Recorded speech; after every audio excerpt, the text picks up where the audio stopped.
உங்கள் மத்தியிலே அவர் வந்திருக்கிறார். அவர் உங்களை விசாரிக்கிற காலம் வருஷத்தின் துவக்கம் முதல் முடிவு மட்டும் எப்பொழுதும் தேவனாகிய கர்த்தருடைய கண்கள் அந்த விசாரிக்கிற ஜனங்கள் மேலே, அந்த கானான் தேசத்து ஜனங்கள் மேலே இருந்தது போல ஆண்டவருடைய பார்வை உங்க மேலே விழுந்துருச்சு. ஆண்டவருடைய கண்கள் இப்பொழுது உங்களை நோக்கி பார்க்கிறது.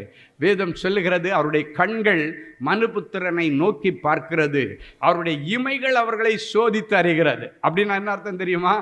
ஆண்டவர் உங்களை பார்த்த உடனே உங்களுக்கு என்ன பிரச்சனை, சரீரத்தில் என்ன பிரச்சனை, மன ரீதியாக என்ன பிரச்சனை, குடும்பத்தில் என்ன பிரச்சனை, உங்கள் பிள்ளைகளுடைய வாழ்க்கையில், உங்கள் பேர பிள்ளைகளுடைய வாழ்க்கையில் என்னென்ன பிரச்சனை, இதெல்லாம் மனசில் ஓடிட்டு இருக்கோம். நீங்கள் பேசலைன்னாலும் உங்கள் மைண்ட் வாய்ஸை கேட்ச் பண்ணக்கூடிய ஒரே வல்லமை என் ஆண்டவருக்குத்தான் இருக்கிறது. ஏன்னா வேதம் சொல்கிறது, மனுஷன் முகத்தை பார்க்கிறான், ஆனால் என் ஆண்டவரோ உன் இருதயத்தை பார்க்கிறார். உன்னுடைய மைண்டில் என்ன